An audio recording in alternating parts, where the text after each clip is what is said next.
आप सभी को मेरा प्रणाम। मैं मानसी सिंह अपने इस चैनल विराट विजन जीके पर आप सभी लोगों का स्वागत करती हूँ। तो जैसा कि हमारा इंडियन ज्योग्राफी चल रहा है और इंडियन ज्योग्राफी की पहली क्लास में हम लोगों ने अपने भारत की स्थिति को जाना था, भारत की भौगोलिक स्थिति को अच्छे से समझा था। इस पृथ्वी पर हमारा भारत कहाँ स्थित है, कौन से अक्षांशीय रेखा पर स्थित है, कौन से देशांतरीय रेखा पर स्थित है, ये सब हम लोगों ने देखा था। तो एक फटाफट पिछले क्लास का एक क्विक रिवीजन ले लेते हैं। हमने पृथ्वी पहले अपना देखा था। पृथ्वी पे क्या है? पृथ्वी के बीचों बीच कौन सी रेखा गुजरती है? भूमध्य रेखा, जो कि 0 डिग्री पे है। ठीक, 0 अंश पे स्थित है। पृथ्वी के भूमध्य रेखा के ऊपर कौन सी रेखा गुजरती है? कर्क रेखा, जो कि 23.5 अंश नॉर्थ डायरेक्शन में है। और उसी भूमध्य रेखा के नीचे साउथ डायरेक्शन में 23.5 अंश पे कौन सा रेखा है? मकर रेखा है। ठीक, उसके बाद हम लोगों ने देखा था देशांतर रेखाएं कितनी होती है? 360। और अक्षांशीय रेखाएं 181। भारत की अक्षांशीय रेखा कितनी है? 8 डिग्री से 37 डिग्री उत्तर की तरफ, यानी नॉर्थ डायरेक्शन। और देशांतरीय विस्तार कितना है? 68 डिग्री से 97 डिग्री आपका ईस्ट डायरेक्शन। उसके बाद हम लोगों ने भारत की स्थिति देखी थी। फिर देखा था कि भारत की बीचों बीच कौन सी रेखा गुजरती है? कर्क रेखा। भारत के बीचों बीच कौन सी रेखा गुजरती है? कर्क रेखा। तो आज हम लोग अभी उसके बारे में थोड़ा सा जान लेते हैं कि कर्क रेखा जो है भारत के किन किन राज्यों से होकर गुजरती है। ये देखिए यहाँ पे आपको ऐसे ये दिख रहा होगा, ये है हमारी कर्क रेखा। ये भारत के कुछ राज्यों से होकर गुजरती है। टोटल कितने राज्य? 8 राज्य। जो आपका ये है कर्क रेखा, ये भारत के 8 राज्यों से होकर गुजरती है। अब हम वो 8 राज्य याद करेंगे अच्छे से। सबसे पहला क्या है? देखिए गुजरात। दूसरा देखिए थोड़ा सा राजस्थान को भी ले लिया है, यानी राजस्थान। तीसरा मध्य प्रदेश। चौथा छत्तीसगढ़। पांचवा झारखंड। छठवां वेस्ट बंगाल यानी पश्चिम बंगाल। त्रिपुरा सातवां और मिजोरम आठवां। अब कहें कि मैम इसको याद कैसे करें? अब ये ठीक है, मैप अगर हमें पता है तो हम थोड़ा बहुत जान भी लेंगे, लेकिन अभी अभी अभी हमें मैप दिया गया, हम भाई ऐसे कर दिए, थोड़ा ऊपर नीचे हो गया तो हम हो जाएगी गड़बड़ कि भाई कहाँ से गुजरी। तो हमें थोड़ा सा याद करना पड़ेगा। तो हम लोग इसको एक ट्रिक से याद कर लेते हैं। ठीक, ट्रिक बहुत सारे इसके हैं आपके, आप जिस भी ट्रिक से चाहें तो याद कर सकते हैं। तो हम लोग एक छोटा सा ट्रिक देख लेते हैं। इसका एक ट्रिक क्या है कि भाई मगरमच्छ, मगरमच्छ झपटा, मगरमच्छ झपटा।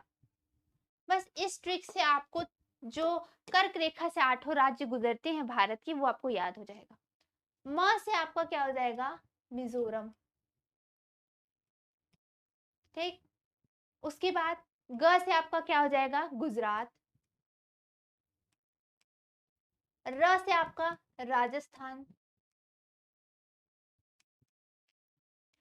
म से आपका मध्य प्रदेश। म से आपका हो जाएगा मध्य प्रदेश। छ से आपका क्या हो जाएगा? छत्तीसगढ़। झ से आपका हो जाएगा झारखंड। प से हो जाएगा आपका पश्चिम बंगाल। और टा यानी ट से आप मान लीजिए, ट से क्या हो जाएगा आपका? त्रिपुरा। क्या हो जाएगा? त्रिपुरा। तो देखिए कितना सिंपल ट्रिक था। मगरमच्छ झपटा। म से मिजोरम, मिजोरम हो गया भाई। फिर ग से गुजरात, गुजरात हो गया। उसके बाद र से राजस्थान, राजस्थान भी हो गया। फिर म से मध्य प्रदेश हो गया, मगरमच्छ हो गया। झ से झारखंड हो गया। प से पश्चिम बंगाल हो गया। और उसके बाद ट से आपका त्रिपुरा हो गया। अच्छा, मगरमच्छ में छ भी छूटा, छ का हो गया छत्तीसगढ़। हो गए 8 राज्य आपके कर्क रेखा से गुजरते हैं। ये चीज जानने वाला, आपके भारत के बारे में पढ़ रहे हैं तो जिस राज्यों से होकर कर्क रेखा गुजरती है वो भी जानना जरूरी है। ठीक, चलिए। हाँ, तो देखिए उस दिन मैंने बताया था, पता नहीं शायद फिगर नहीं था ये वाला, लेकिन ये जो है देखिए, ये हमारी भूमध्य रेखा, इक्वेटर यहाँ पे लिखा है आपको, देखिए ये कितने डिग्री पे है? 0 डिग्री। ये पृथ्वी है हमारी, ये पृथ्वी को ऐसे डायरेक्ट पूरा जैसे आप ग्लोब में देखते हैं ना, ग्लोब में घुमाएंगे। अभी आप ये है हमारा महाद्वीप है सातों इस पे। तो आप ये देखिए हमारा इंडिया, क्या है हमारा इंडिया? ये हाँ, तो मैं क्या बता रही थी कि भई ये ग्लोब है, तो आप ग्लोब को अभी ऐसे देख रहे हैं, आपको महाद्वीप दिख रहे हैं। फिर ग्लोब जो है हमारा घूमा हुआ है ना, गोल में है वो। उसके बाद ये जो आपके एशिया के बाद फिर कौन-सा महाद्वीप आएगा? फिर यहाँ पे आपका उत्तरी अमेरिका महाद्वीप आ जाएगा। तो गोल घुमा हुआ रहता है, तो उसी तरह महाद्वीप बार-बार सब आते रहते हैं। तो यहाँ देखिए, ये हमारा भारत है यहाँ पे, इसके बीचों-बीच देखिए कर्क रेखा गुजर रही है। देखिए कर्क रेखा बीचों-बीच गुजर रही है और नीचे यहाँ मकर रेखा।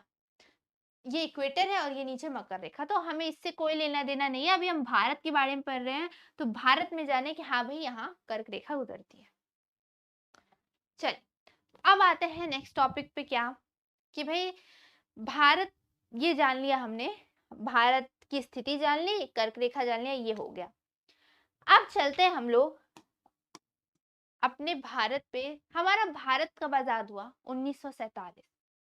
तो 1947 में जब हमारा भारत आज़ाद हुआ, या फिर ये कहें कि भई देखिए द्वितीय विश्व युद्ध हुआ था 1939 से 1945। उसी समय इंग्लैंड क्या हुआ था? सब सब कुछ लगभग तहस-नहस हो चुका था, तो अब उन्होंने भी ठान लिया कि भई चलो, अब भारत को छोड़ने का टाइम आ गया है। या फिर ये कह सकते हैं कि हमारे क्रांतिकारियों का योगदान बहुत, तो हर चीज़ों को मिला के अगर ये कहें कि भई 1947 में हमें आज़ादी मिली, ठीक? तो 1947 में हमारे भारत के जो वायसराय थे, उस समय वायसराय, गवर्नर जनरल ये सब होते थे ना, तो भारत के जो वायसराय थे वो थे लॉर्ड माउंटबेटन। कौन थे? Lord Mountbatten. Lord Mountbatten. तो इन्होंने 1947 में एक भारतीय स्वतंत्रता अधिनियम लाया। क्या लाया? भारतीय स्वतंत्रता अधिनियम। उसके तहत इन्होंने क्या बोला? भारतीय स्वतंत्रता अधिनियम।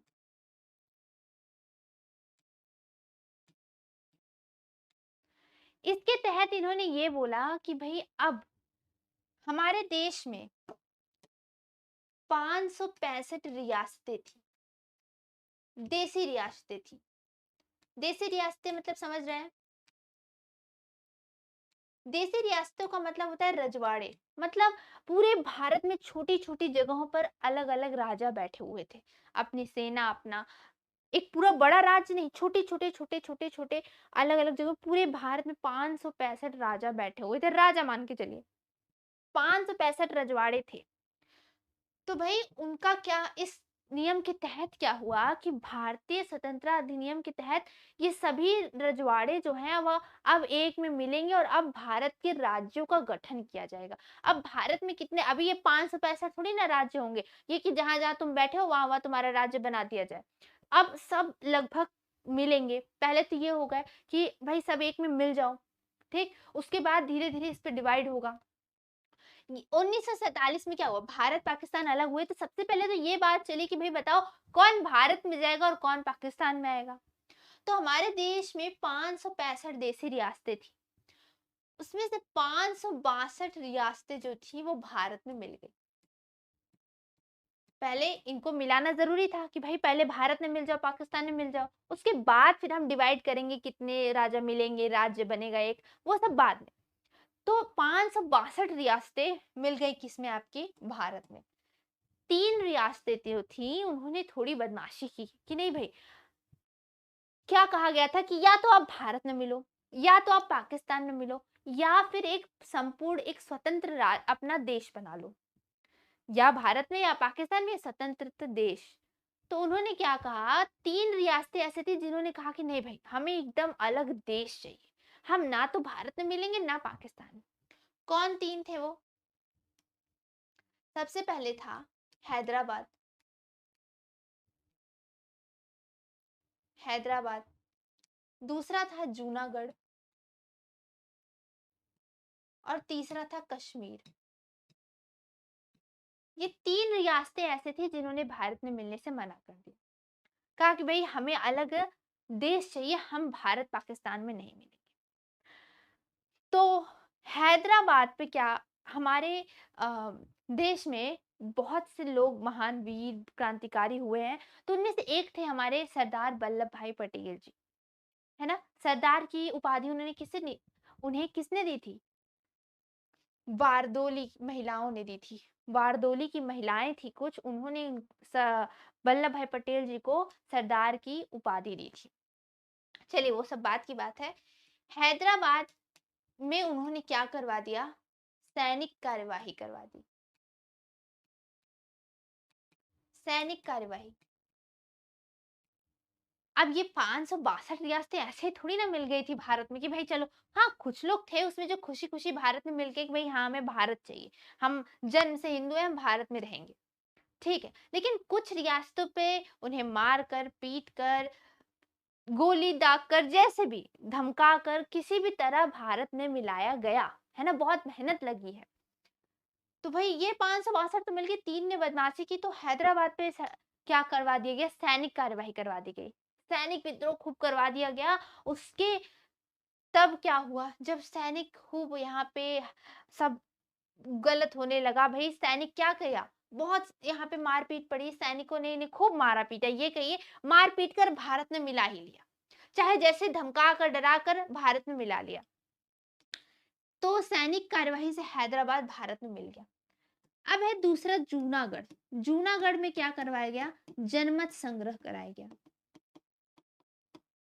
जनमत संग्रह वाले नाम से स्पष्ट है, जनमत। जनमत मतलब लोगों के मतों से ये बनाया गया कि चलो भाई सबसे ज्यादा होता है ना, भाई सबसे ज्यादा हाथ उठाए भारत के पक्ष में तो भारत में आ गए। उसके बाद पाकिस्तान वाले कम थे भाई। तो ये जनमत संग्रह यहाँ हुआ कि जितने लोग भारत में, ज्यादा लोग हैं तो भारत में मिलेंगे, ज्यादा लोग पाकिस्तान वाले होंगे तो पाकिस्तान में मिलेंगे। ठीक। अब आई कश्मीर की बारी भाई। कश्मीर ने बोला कि नहीं, हम किसी भी कीमत पे भारत में नहीं मिलेंगे, ना तो पाकिस्तान में मिलेंगे।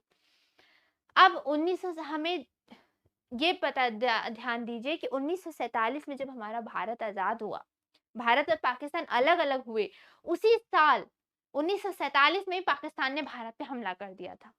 तो 1947 में अभी यहाँ पे ये सब हमारा हो रहा था, रियासतें हम लोग मिला रहे थे, उसी समय पाकिस्तान ने भारत पे हमला कर दिया। अब भाई हमला कर दिया तो सबसे पहले ऊपर हमारा कश्मीर ही तो है। कश्मीर भाई डर गया। कश्मीर के राजा उस समय थे राजा हरि सिंह। कौन थे? हरि सिंह।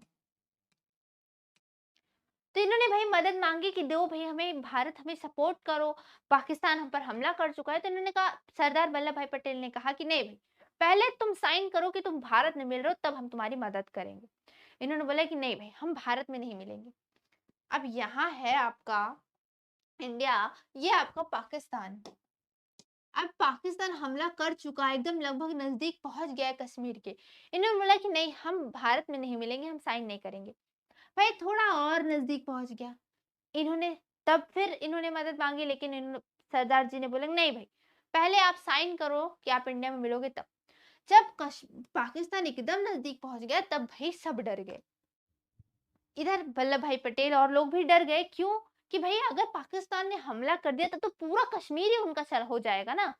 तो कुछ भी रहे, हमारे पास ऐसा तो नहीं कि हम भाई पूरा, उन्होंने हमला किया पूरा चला जाएगा, जो हमारे पास है कश्मीर अभी थोड़ा बहुत वो भी। तो हरि सिंह भी इधर डर गए भाई, उन्होंने साइन करने के लिए वो तैयार हो गए, लेकिन कुछ शर्तों के साथ। तो उन्होंने विलय पत्र पर, किस पे? एक विलय पत्र था, उस पे कुछ शर्तों के साथ इन्होंने हस्ताक्षर कर दिए। कुछ शर्तों के साथ, जिसमें ये था कि कश्मीर पे भारत किसी भी चीज में दखल अंदाजी नहीं करेगा। हाँ, अगर हमला होता है तब भारत सहायता करेगा। कोई बहुत बड़ा राजनीतिक निर्णय लेना है तब भारत, विदेशी अगर विद्रोह हुआ है, विदेशी आक्रमण हुआ है, तब भारत इन पे दखल अंदाजी करेगा कश्मीर पे। यही था आपका 370 अनुच्छेद जो अभी जल में हटा था। ठीक। तो वही 370 अनुच्छेद था, इसी के तहत कि हाँ, तो इसके कुछ अलग अलग रूल थे। कश्मीर में यहाँ कोई घर मकान किराए पे नहीं ले सकता, तो अलग अलग रूल्स थे। तो अब ये सब सब कुछ हट चुका है। तो ये विलय पत्र पर हस्ताक्षर करवाया गया था कि भाई कुछ शर्तों के साथ, ऐसा ना करे कि भाई पूरा पाकिस्तानी चल जाए, कुछ तो मिले, शर्तों के साथ ही मिले, कुछ मिले। बस अब हम ये सब आ गए हमारे भारत में। ठीक। अब जब रियासतें मिल गई, अब 565 रियासतें पूरी भारत में जब मिल गई, तब अब ये हुआ कि भाई चलो अब क्या करें, अब राज्यों का गठन करो। अब क्या करो, अब राज्यों को बनाओ, राज्यों का तो गठन करो। तुमने 565 रियासतें मिला दी, अब राज्यों का गठन कौन करेगा? ठीक है भाई, चलो राज्यों का गठन करने के लिए 3 समिति आई, या फिर ये कहे कि भाई सबसे पहले अब ये हो रहा था कि किस आधार पे किया जाए राज्यों का गठन।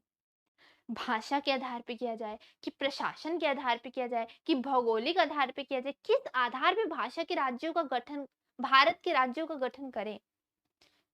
तो भाई उसके लिए हमारे देश में आई 3 कमिटी आई, 3 समिति आई। कौन कौन सी? सबसे पहले था एस के धर आयोग, एस के धर कमेटी।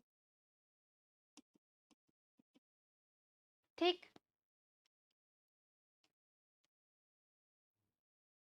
दूसरा आया आपका जेवीपी समिति, और तीसरा आया आपका फजल अली आयोग,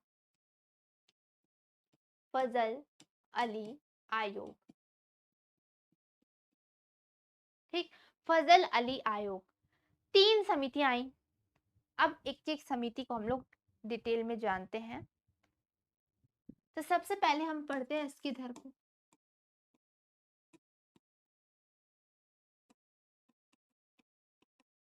देखिए, किसी भी कमेटी का नाम किस आधार पे रखा जाता है, उस कमेटी का जो अध्यक्ष होता है उसी के आधार पे उस कमेटी का नाम रख। तो इस कमेटी के अध्यक्ष एस के धर, उन्हीं के नाम पे रखे भाई एस के धर कमेटी है।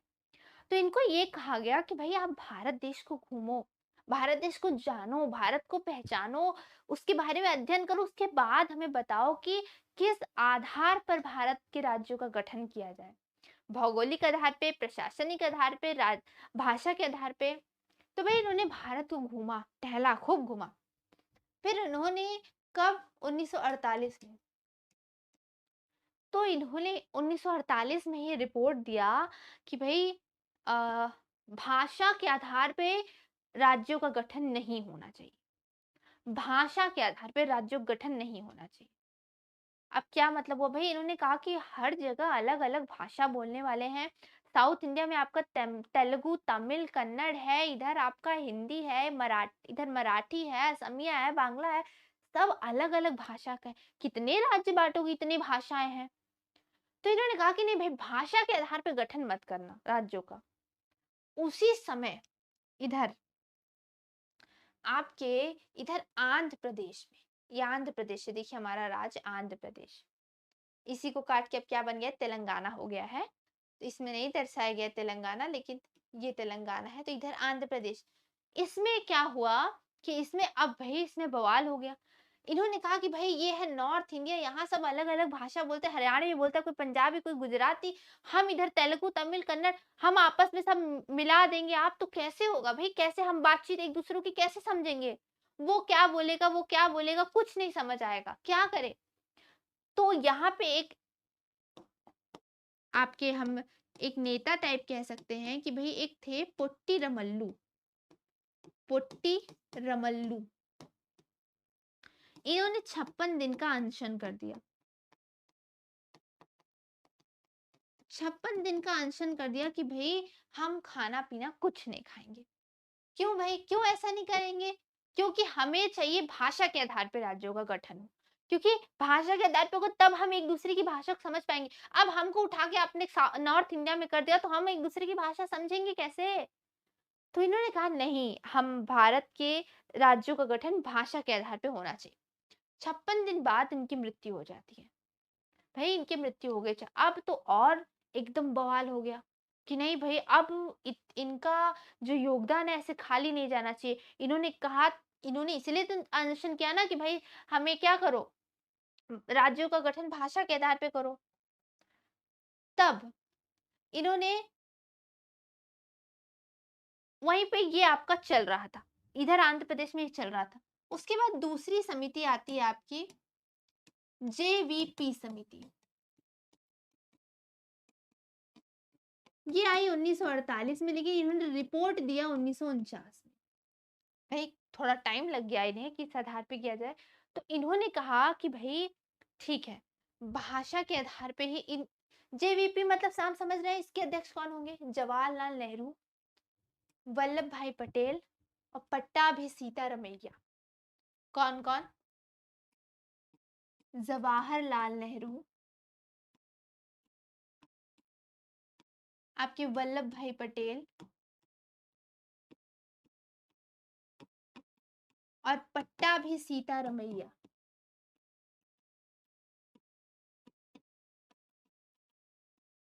ये 3 लोग इस समिति के अध्यक्ष थे, उन्हीं के नाम पे रखा गया जेवीपी समिति। तो उन्होंने कहा कि भाई ठीक है, भाषा के आधार पे गठन किया जाएगा, क्योंकि अब 1900 उधर वो अनशन चल रहा था, उनकी मृत्यु हो गई, तो इन्होंने कहा ठीक है, अब भाषा के आधार पे गठन किया जाएगा। तो इन्होंने क्या हुआ, 1953 में इन्होंने 49 में रिपोर्ट दिया, ये सब करते करते इधर 1953 में भाषा के आधार पे,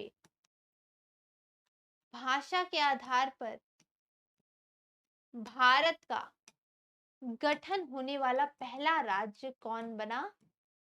भारत, भाषा के आधार पर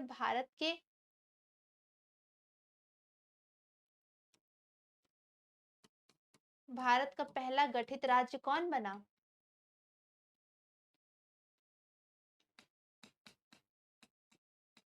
आपका बना आंध्र प्रदेश, क्योंकि यहीं पे अनशन हो रहा था।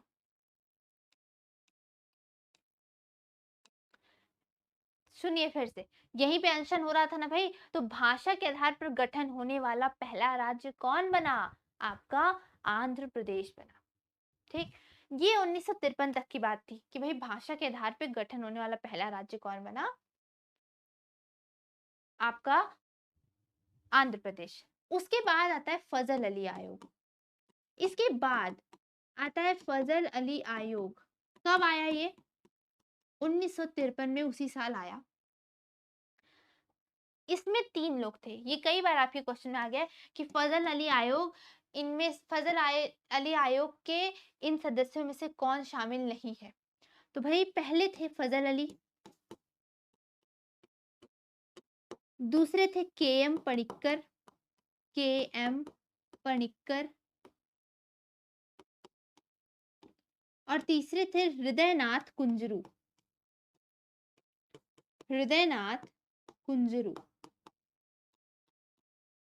ठीक, फजल अली, के.एम. पणिक्कर, हृदयनाथ कुंजरू। तो इनके हिसाब से ये कहा गया कि हाँ भाई चलो, अब भाषा के आधार पे इन्होंने तीनों ने भी खूब अध्ययन किया कि एक राज्य बन गया भाषा के आधार पे, अब सारे राज्य भाषा के आधार पे गठित करो। ठीक, भाषा के आधार पे सारे राज्यों का अब गठन किया जाएगा। तो एक बार रिवाइज कर लेते हैं, पहला क्या था? एस्केदर कमेटी आया, दूसरा आया आपका जेवीपी समिति 1948 में, तीसरा आया उसी समय 1953 में भाषा के पहला गठन भाषा के आधार पे किसका हुआ? आंध्र प्रदेश का हुआ। फिर 1953 में फजल अली आयोग आया, फजल अली थे उसमें, के.एम. पणिक्कर थे उसमें, हृदयनाथ कुंजरू थे उसमें। ठीक, इसके बाद आता है आपका राज्य पुनर्गठन आयोग, जिसको हम लोग नेक्स्ट क्लास में पढ़ेंगे, क्योंकि हम लोग अभी छोटे छोटे क्लासेस ही लेंगे भाई, ज्यादा लॉन्ग वीडियो नहीं होगा। तो हम उसे क्या करेंगे, अगली क्लास में पढ़ेंगे राज्य पुनर्गठन आयोग। अब राज्यों का पुनर्गठन कैसे हुआ, कैसे राज्य बने, कौन कौन से राज्य कब बने।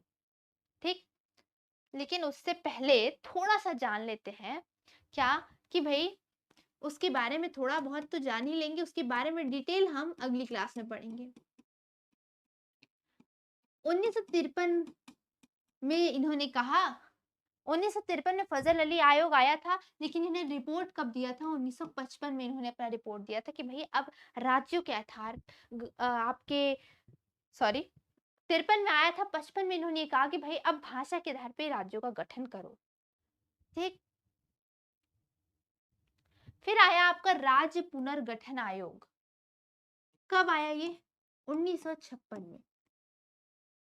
क्या था इसमें? अब आपको समझ में ही आ रहा है कि राज्य पुनर्गठन आयोग मतलब कि राज्यों को फिर से गठन, यानी कुछ राज्य शायद पहले से थे, तो हम ये कहें कि आजादी के बाद जो 1947 से 1956 के बीच का जो समय था, हमारे देश में 14 प्रदेश थे और 6 केंद्र शासित प्रदेश थे। 14 प्रदेश थे और 6 केंद्र शासित प्रदेश थे। ठीक, हमारे ये राज्य पुनर्गठन आयोग आने से पहले कितने थे? 14 प्रदेश, 6 केंद्र शासित। 6 केंद्र शासित देख लेते हैं कौन कौन थे। हम अभी जो नए प्रदेश बने हम उसको देखेंगे तो हमें अपने आप पता चल जाएगा कि 14 प्रदेश कौन से थे पहले। ठीक, चले तो 6 देखते हैं केंद्र शासित। पहला था दिल्ली जो कि अभी भी है। दूसरा था लक्षद्वीप जो कि अभी भी है। तीसरा था अंडमान निकोबार जो कि अभी भी है। उसके बाद था हमारा हिमाचल प्रदेश। हिमाचल प्रदेश, फिर था हमारा मणिपुर और उसके बाद था हमारा त्रिपुरा। ये 6 हमारे थे केंद्र शासित प्रदेश। इसमें से 3 अभी भी हैं और 3 जो है हमारे राज्य बन चुके हैं। ठीक, अभी वर्तमान में कितने राज्य हैं? 28 राज्य हैं और 8 केंद्र शासित प्रदेश हैं। चलिए, तो आज के लिए इतना ही अभी करते हैं। नेक्स्ट क्लास में हम इसके बारे में डिटेल में पढ़ेंगे। 14 प्रदेश, केंद्र शासित प्रदेश, उसके बाद ये पुनर्गठन आयोग आने के बाद कितने राज्य बने वो सब हम डिटेल में जानेंगे। चलिए, तो आज के लिए बस इतना ही। आज के लिए आप सभी को मेरा धन्यवाद।